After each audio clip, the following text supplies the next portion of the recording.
नमस्ते, मेरा नाम आशीष दीक्षित है और आप इस वक्त इंडिया न्यूज़ का डिजिटल प्लेटफॉर्म देख रहे हैं।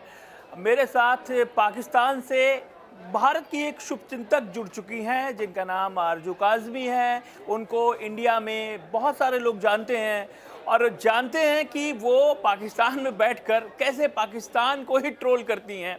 तो हमारे साथ वो जुड़ चुकी हैं, उनसे सवाल जवाब करेंगे। आपका स्वागत है। Thank you so much. मेरा पहला सवाल आपसे ये है कि पाकिस्तान धुआं धुआं है, लाहौर का एक्यूआई जो है 2100 हो गया है, तमाम शहरों में स्मॉग ही स्मॉग है। कैसे सांस ले रहे हैं आप लोग?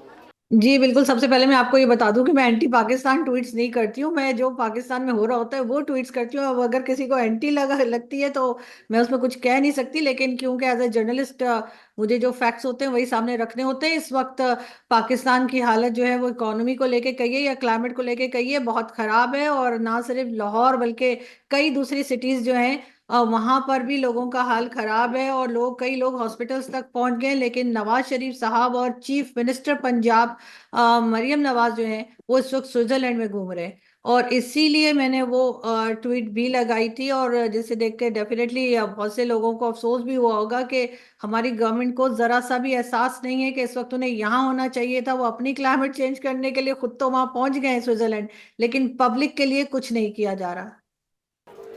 अच्छा, आप इस्लामाबाद में हैं। 2100 एक्यूआई जो है वो लाहौर का है। इस्लामाबाद में क्या हाल चाल है? इस्लामाबाद में इस वक्त एग्जैक्टली क्या चल रहा है वो तो मैं आपको नहीं बता पाऊंगी, लेकिन डेफिनेटली लाहौर से कम है।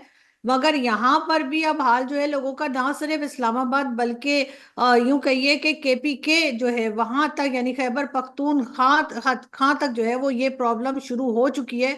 और लोग जो हैं उनकी तबीयतें खराब हो रही हैं और कई लोग हॉस्पिटल की तरफ जा रहे हैं।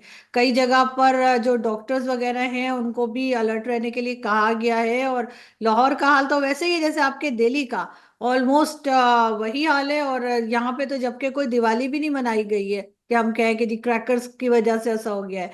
नहीं, दिल्ली का मैं आपको बताऊं, दिल्ली का 400 है और फिर भी हम आपसे बेहतर हैं।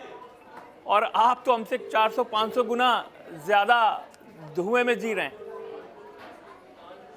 मैं आपसे यही कह रही हूँ ना कि यही कहा जा रहा है, और साथ साथ ये भी कहा जा रहा है कि जी ये सब कुछ भारत की वजह से हुआ है। और उसका मेन रीजन ये भी बताया जा रहा है कि आपकी तरफ से ऐसी हवाएं चलती हैं, आपकी तरफ से जो है सारा प्रॉब्लम स्टार्ट होता है। लेकिन बहरहाल जैसे मैंने कहा कि आपके यहाँ तो ये भी चलती है ना न्यूज़ के, क्योंकि दिवाली थी तो बहुत क्रैकर्स थे इस वजह से प्रॉब्लम हुई। लेकिन पाकिस्तान में तो ऐसी भी बात नहीं है। लेकिन फिर भी कभी भी यहाँ पर जो मेन इश्यूज हैं पाकिस्तान के, जिसमें स्पेशली इन्वायरमेंट या क्लाइमेट को लेकर कभी कोई काम नहीं किया गया। और अभी भी आप देखें कि काम करने के बजाय जो गवर्नमेंट है उसके लोग जो हैं वो कहीं ना कहीं यूरोप चले गए हैं और यहाँ पर लोगों को छोड़ दिया गया उनके हाल पे। अच्छा, चैंपियंस ट्रॉफी की बात करते हैं। चैंपियंस ट्रॉफी में इंडिया पाकिस्तान ये फाइनल है नहीं जा रही है। अगर हाइब्रिड मॉडल अपनाया तो दुबई में मैच खेलेंगे मैं आपके साथ। तमाम खर्चा आपने अपने स्टेडियम्स पर किया, उनको नया करने की कोशिश की, सजाने की कोशिश की, लेकिन अब तो सब बेकार है, इंडिया जा देखें, ही नहीं रही। इंडिया पाकिस्तान के मैचेस जहां पर भी होंगे वहां पे पब्लिक तो आएगी। और अगर भारत पाकिस्तान आने से इनकार करेगा तो डेफिनेटली अच्छा तो किसी को भी नहीं लगेगा, चाहे वो पाकिस्तानी हो या पाकिस्तानी ना हो। वो रंग तो नहीं जमेगा जो क्रिकेट का जमा करता है हिंदुस्तान पाकिस्तान के साथ, तो फीका तो रहेगा डेफिनेटली। अच्छा, आप किसकी गलती मानती हैं? इंडिया पाकिस्तान नहीं जा रही है चैंपियंस ट्रॉफी के लिए, आप गलती किसकी मानती हैं? कौन जिम्मेदार है?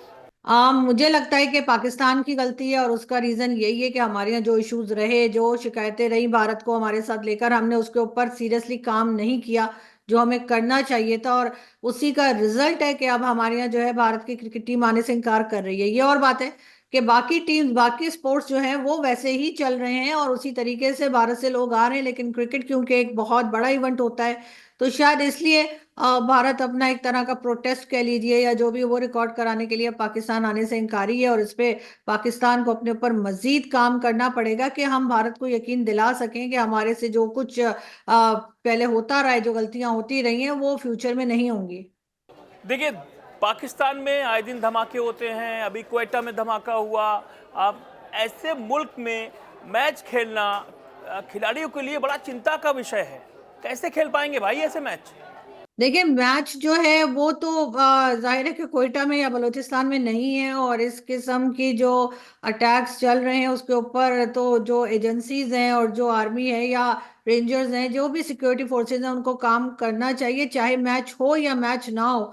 इस किस्म के इंसिडेंट्स तो वैसे भी पाकिस्तान में नहीं होने चाहिए। इससे पहले भी आपने देखा कि चाइनीज पे भी अटैक्स जो थे वो होते रहे हैं। तो डेफिनेटली उसका क्रिकेट से कोई लेना देना नहीं है, नहीं ऐसा नहीं होना चाहिए। और अगर कोई टीम आती है पाकिस्तान खेलने के लिए तो सिक्योरिटी का तो पूरा फुल जो है वो किया जाएगा, मैनेजमेंट जो है वो देखेगी कि कैसे करना है। जैसे आपने देखा कि एससीओ की जो मीटिंग हुई थी उसमें किस तरह से पूरा शहर ही लॉकडाउन कर दिया गया था, तो मुझे लगता है कुछ उसी किस्म की चीज करनी पड़ेगी इनको।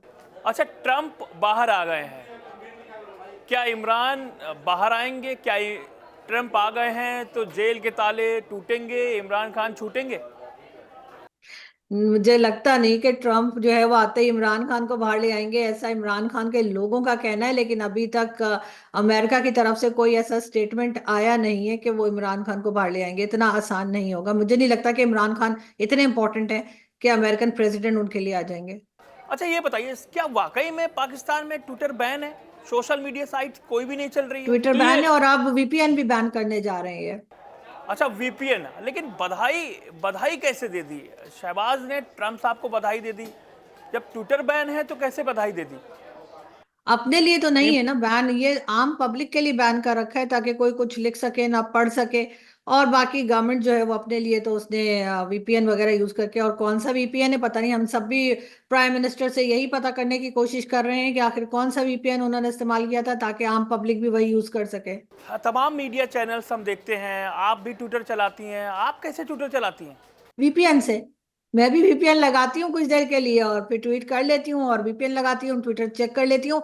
आज के जमाने में ये कितना भी बैन लगा दें, कितनी भी चीजों के ऊपर ब्लॉक कर दें, लेकिन ये पॉसिबल नहीं है। लोग कोई ना कोई तरीका निकाल ही लेते हैं जिससे कि वो सोशल मीडिया को चेक कर सकें। अब ये तो गवर्नमेंट का काम है कि वो ऐसे काम ही ना करे जिसकी वजह से, या एस्टेब्लिशमेंट ऐसे काम ही ना करे जिससे डर कर उनको सोशल मीडिया बैन करना पड़ जाए कि पब्लिक क्या कहेगी। इसलिए कि पब्लिक तो कहेगी, चाहे वो सोशल मीडिया पे कहे या सोशल मीडिया के बाहर कहे, या आजकल की पब्लिक है ये चुप नहीं बैठती। आपके वहां पर सोशल मीडिया प्लेटफॉर्म कौन कौन से चलते हैं? ट्विटर बैन है, यूट्यूब चलता है, यूट्यूब तो चलता होगा। फेसबुक चल रहा है और इंस्टाग्राम चल रहा है, बाकी सब है। सिर्फ एक्स को या ट्विटर को इन्होंने बैन कर रखा है, इसलिए कि वहां पर लोग ज्यादा एक्टिविटीज होती हैं, वहां से लोग ज्यादा चेक करते हैं न्यूज वगैरह। तो इन्होंने सिर्फ फिलहाल उसी को जो है उसके ऊपर ही बैन लगा रखा है। पाकिस्तान के कई सारे न्यूज़ चैनल्स हैं, जियो न्यूज़, बोल न्यूज़, हम न्यूज़, तमाम न्यूज़ चैनल्स हैं। पॉलिटिकल पार्टियां हैं, उनके भी ट्विटर हैंडल हैं, क्या सारे वीपीएन के थ्रू चलाते हैं? जी सब ऐसे ही चला रहे हैं, सबके सब वीपीएन से चला रहे हैं। कोई एक भी आपको ऐसा नहीं मिलेगा जो बगैर वीपीएन के ऑन कर सके।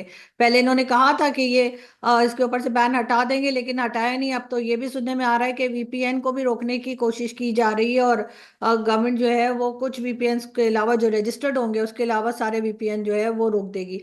मगर देखते हैं कि क्या होता है, इसलिए कि उसके ऊपर तो मीडिया शोर मचा रहा है, लोग बात कर रहे हैं। मगर इसको पाकिस्तान को कुछ भी करें, चाइना नहीं बना सकते कि चाइना की तरह की कोई पॉलिसी ये नहीं ला सकते कि ना सोशल मीडिया है ना कुछ है। मुझे नहीं लगता कि ये इतना आगे जा पाएंगे। अच्छा, ट्रंप आ गए हैं, ट्रंप के आने से अच्छा पाकिस्तान को क्या फ़ायदा होने वाला है, क्या नुकसान होने वाला है, ये हमें बताइए। देखिए ट्रम्प की जब वो प्रेसिडेंट थे तब भी उन्होंने पाकिस्तान को काफी टफ टाइम दिया था। एफएटीएफ की लिस्ट में भी पाकिस्तान गया था, और कई इसी तरह की जो चीजें थी वो पाकिस्तान को फेस करनी पड़ी थी, जो कि बहुत मुश्किल थी पाकिस्तान के लिए, और आगे भी ऐसा ही होता हुआ दिखाई दे रहा है। मुझे नहीं लगता कि पाकिस्तान को किसी किस्म का कोई रिलीफ जो है वो मिल पाएगा ट्रम्प के आने से। उन्होंने तो पहले ही कहा है कि जो इलीगल इमिग्रेंट्स हैं उनको भी बाहर निकालेंगे।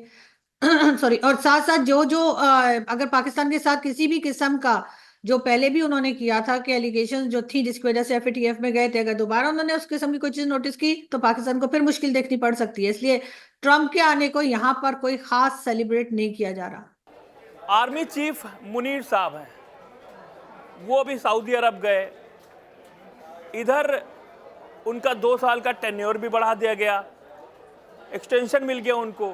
क्या ये वैध है? क्या कोई कोर्ट जा रहा है पाकिस्तान में कि भाई ऐसे कैसे 2 साल बढ़ा दिया आपने इनका टेन्योर? और क्या ये तय है कि शहबाज आर्मी के कंट्रोल में ही रहेंगे? देखिए, आर्मी चीफ का जो टेन्योर बढ़ाया गया उसको तो चैलेंज कर दिया गया है। कई पॉलिटिकल पार्टीज ऐसी हैं जिसमें मोहसिन दावड़ की भी है, उन्होंने उसको चैलेंज किया है। अब जो भी अदालत फैसला करेगी उसी के ऊपर जाएगा। बाकी आर्मी चीफ सऊदीया गए हैं या चाइना या जहां भी जाते हैं इसलिए कि पाकिस्तान के ऊपर अगर किसी ने बात करनी होती है तो उनको यही लगता है कि शायद आर्मी से ही बात करनी चाहिए, इसलिए कि आखिरी फैसला आर्मी का ही होता है। पॉलिटिशियंस या जो प्राइम मिनिस्टर होते हैं उनका कोई खास रोल नहीं होता, सिवाय एक puppet prime minister Imran Khan भी थे और पपेट प्राइम मिनिस्टर शहबाज शरीफ भी हैं। एक सीपेक का नाम आता है। सीपेक जो चाइना प्रोजेक्ट आपके यहाँ बना रहा है, बार बार उसकी चर्चा होती है। कितना पूरा हो गया है? कब इसका उद्घाटन होगा? कितने दिन लगेंगे? या एक केवल हवाई है, नाम ही नाम सुनने में आ रहा है? कहाँ तक बना, क्या बना, पता नहीं है।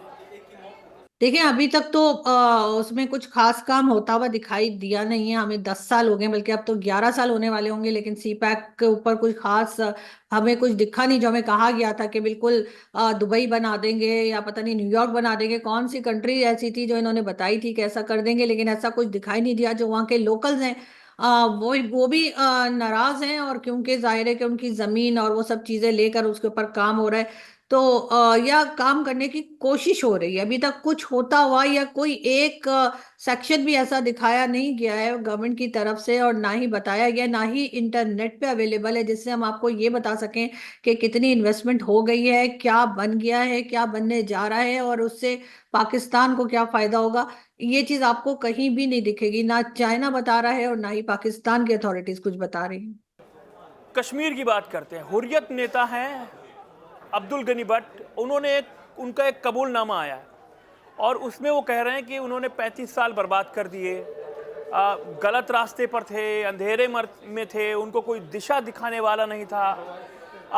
तमाम चीज़ें वो बात अपनी कबूलनामे में कह रहे हैं। पाकिस्तान हर बार कश्मीर का मुद्दा उठाता है।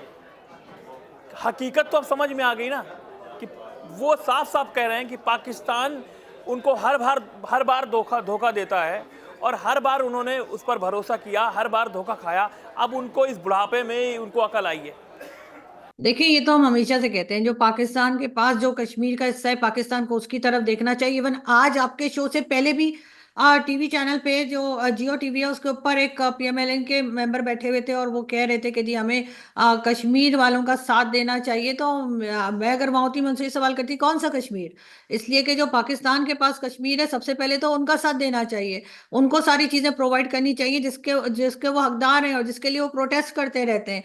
तो ये कश्मीर कश्मीर करके आपको पता है कि सालों से हम एक सिलसिला चला रहे हैं, और उसी की वजह से जो है बहुत से लोग जो हैं वो तो इसको एक बिजनेस की तरह से भी कहते हैं कि बिजनेस है पाकिस्तान के लिए भी। और कि जाहिर है वो कह कह के अपने फंड्स बढ़वाते हैं या अपने बजट जो है उसमें से लेते हैं हिस्सा। लेकिन अब पाकिस्तान के लोगों को काफी हद तक चीजें समझ में आ गई हैं, और इस वक्त पाकिस्तान के अथॉरिटीज को भी चाहिए कि वो सिर्फ और सिर्फ पाकिस्तान के ऊपर ध्यान दें, वरना ये कश्मीर कश्मीर करके हमारा क्या हाल हो गया है ये सभी के सामने है। एक तस्वीर बड़ी वायरल हो रही है कि नवाज शरीफ, मरियम औरंगजेब लंदन चले गए। पाकिस्तान की हालत खस्ता है, लंदन में है वो इस वक्त और सैर कर रहे हैं लंदन की, और यहाँ आम पाकिस्तानी धुआं झेल रहा है, स्मॉग से परेशान है। क्या लगता है, ट्रंप आ गए हैं? कोई डर है, यहाँ से निकल गए? इस बारे में तो कुछ कहा नहीं जा सकता, इसलिए कि जब से शहबाज शरीफ आए हैं हम तो तभी से कह रहे हैं कि शायद उन्होंने अपना जो सामान लेकर आए हैं वो भी पूरी तरह से खोला नहीं है, कि कब वापस जाना पड़ जाए कुछ पता नहीं। इसलिए हर दिन उनके लिए जो है वो मेरे ख्याल है एक नया नया दिन होता है, और शायद उसी दिन उनको ऐसा लगता होगा कि शायद शाम तक जो है छुट्टी हो जाएगी। कुछ कहा नहीं जा सकता, लेकिन 5 साल तो किसी ने कंप्लीट किए नहीं, तो मुझे नहीं लगता कि ये भी कर पाएंगे। तो आपका बहुत बहुत शुक्रिया, हमारे साथ जुड़े, तमाम मुद्दे पर बात की। नमस्ते।